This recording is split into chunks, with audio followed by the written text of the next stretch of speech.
Во имя Отца и Сына и Святого Духа. Аминь. Возлюбленные о Господе, братья и сестры, спаси, Господи, за ваши святые молитвы. Сегодня во время Божественной литургии мы с вами слышали Евангелие от апостола-евангелиста Луки, в котором был рассказ о том, что Господь призвал 12 апостолов своих и послал их на проповедь, дав им дар духи изгоняйте и болящие исцеляйте. И говорил им Господь такие слова, что ничего с собой не берите, ни посоха, ни серебра, ни двух одежд, то есть сменной какой-то одежды, и идите в тот город и в тот дом, где вас будут принимать, оставайтесь в этом доме, не ищите чего-то другого, и если вас изгнали из какого-то города, то, уходя, оттрясите прах от ног своих этому городу, отдайте все, даже тот вот прах, то есть пыль дорожная, которая прилипла к вашим ногам, пусть она останется в этом городе, ничего у них брать не нужно. И вот, братья и сестры, конечно же, каждый из нас, живущий здесь на земле, православных христиан, по праву данному нам Господом, по праву Святого Крещения, он несет также и апостольский подвиг. Мы с вами должны нести людям Господа нашего Иисуса Христа. И замечательные слова Антония Сурожского, которые сказаны про священников, но каждый из нас есть с вами священник. Об этом говорит апостол Павел, он говорит, вы есте царское священство, потому что каждый из нас молится Богу за своих ближних, как и священник в алтаре, молится дома, молится в храме. И Господь нам говорит, и Священное Писание Нового Завета и Ветхого Завета говорит о том, что жертвенник Богу – это сердце человеческое, жертва Богу дух сокрушен, сердце сокрушенно, смиренно Бог не тяжит. И вот где есть эта молитва, где есть жертвенность Богу, где есть отсечение своих страстей и своей греховной человеческой воли, там и есть молитва, там и есть жертвенник, там и есть алтарь. И вот душа наша, если она посвящена Богу, если главное для нее это стяжание спасения и любви Божией в свою душу и в свою жизнь, это и есть храм Божества. И Господь почиет в этом храме и говорит нам: «Се стою у дверей сердца вашего, и толцу да отверзут мне», чтобы войти в это сердце человеческое и вечерить вместе с человеком, сотворить там тайную вечерю. И вот, братья и сестры, поэтому мы, конечно же, с вами и царское священство, потому что мы светим Бога в своем сердце, потому что каждый из нас имеет от Бога возможность и дар, православный христианин, ходатайствовать о наших ближних и менять их жизнь. И вот Антоний Сурожский замечательные слова сказал про священство, что священник – это есть осленок, который несет Христа в Иерусалим. И вот мы с вами знаем, наверное, воскресенье, что нес этот осленок, сет на жребя осле Господь, и входил в Иерусалим, и люди бросали Господу вербия, и бросали Господу ветки вая, то есть пальмы и финики, и постилали одежды свои, и дети кричали Господу нашему Иисусу Христу: «Осанна вышний, благословен гряды во имя Господне». И, конечно же, кричали они это не осленку, то есть не нам с вами, а Господа прославляли. Осленок, он выполнял свое послушание, нес Господа Иисуса Христа в Иерусалим. И поэтому мы тоже должны, когда служим Богу и молимся Ему и несем людям Христа, но люди прославляют и радуются Господу и вознаграждают нас, как и святых апостолов, знать и помнить о том, что люди прославляют и хвалят и благодарят не нас. Мы только осленки, которые несут Господа в Иерусалим, в сердца человеческие. Они прославляют Господа. И не гордиться, и не кичиться тем, что дал нам Господь. Какую великую благодать быть миссионерами, быть апостолами, быть православными христианами. И, конечно же, братья и сестры, мы с вами должны в нашей земной жизни этот подвиг достойно проходить и, приходя в храм, стяжевать ту самую любовь, Божию любовь, настоящую любовь, не ту, о которой поется в песнях или пишется в романах, или как каким-то либо еще образом искусство человеческое прославляет. Это не есть настоящая любовь, это есть некое состояние души, которое быстро проходит, а часто и вырождается в ненависть, потому что это не любовь, а есть блудная страсть, которая принимает благодаря творческой личности человека, благодаря его богоподобию принимает возвышенные часто формы, но в основе всего есть блудное влечение к противоположному полу. А любовь настоящая Божия – это есть состояние души, состояние святости, когда человек преодолел свои страсти, преодолел свой эгоизм, преодолел свою немощь, себялюбие, обидчивость, злобу, злопамятство и прочие свои страсти, в том числе и блудные, отсек самого себя и стяжал эту любовь.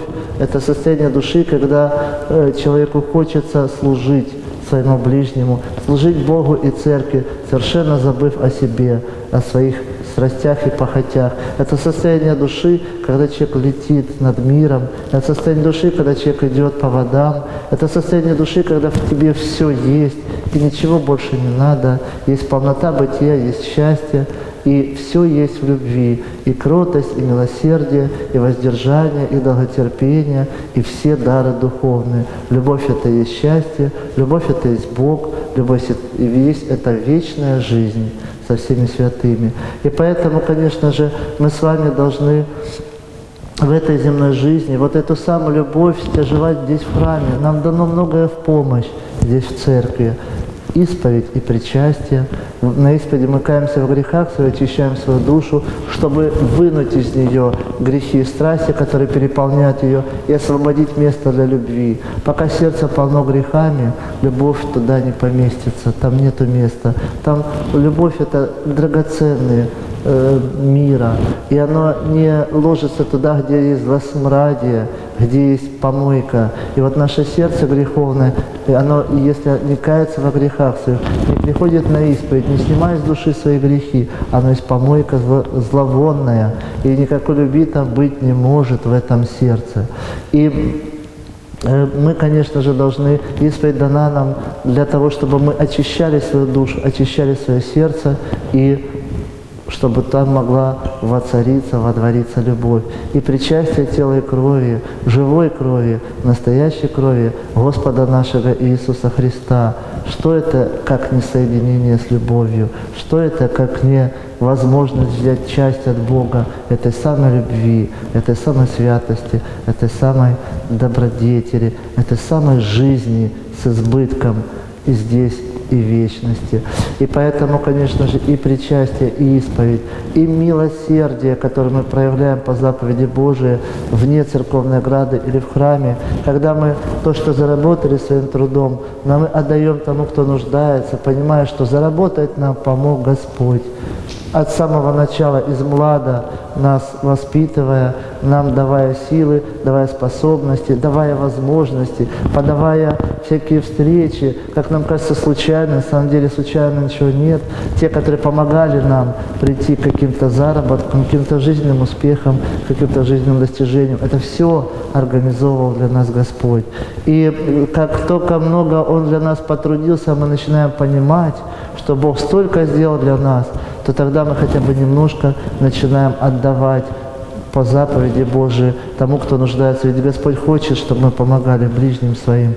Если мы творим милостыню, если мы подаем какую-то хоть малую толику того, что сделал для нас Бог, ради Бога, то тогда сердце наше тоже наполняется любовью, тоже наполняется счастьем, радостью и спасением. И поэтому наше счастье и спасение не в эгоизме, когда мы только для себя заботимся и для себя думаем, и себе все стяжеваем, обманывая часто ближних, переступая через их желания, ломая часто их волю, заставляя служить самим себе. Нет, это дорога к несчастью, это дорога к погибели, это дорога к страданиям.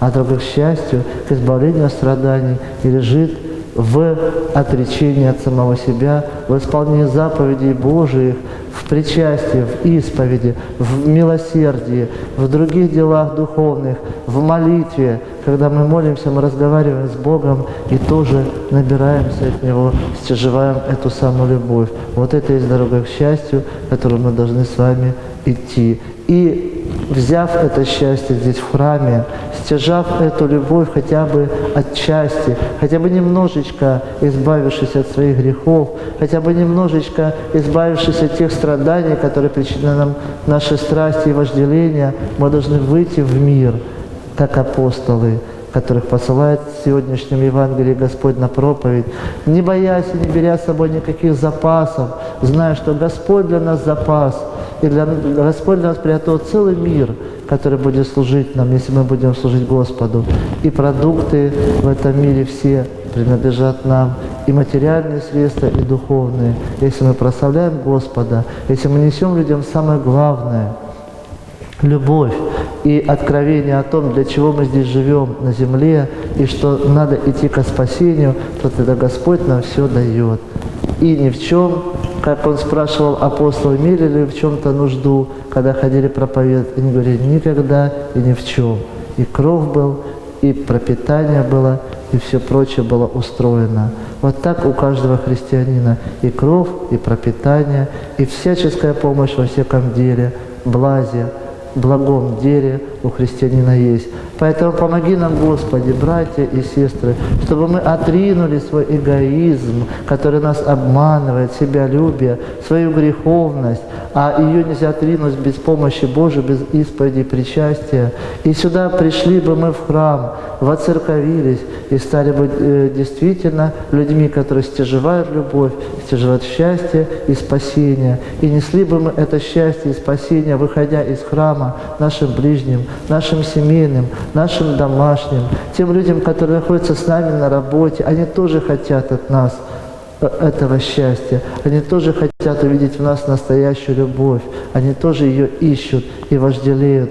Они хотят вечной жизни со всеми святыми. И чтобы мы действительно, как апостоли, из храма износя любовь во весь мир, и трудились, и Господь будет трудиться для нас, и никогда ни в чем не будем нуждаться, если будем служить Господу и нести любовь от Бога, исходящую в мир весь, просвещая светом Христовым, и никогда не будем нуждаться, и никогда не будем скорбеть понапрасну, и всегда будем с Богом и со всеми святыми, здесь и в вечности. Помоги нам, Господи, чтобы мы стяжевали любовь и несли Слово апостольское своим ближним и дальним, и были действительно светом Христовым здесь на земле, солью земли и светом миру. Помоги, Господи, чтобы мы не отступили от духовной жизни, от стяжания любви, и чтобы были с Богом и со всеми святыми здесь и в вечности. Аминь.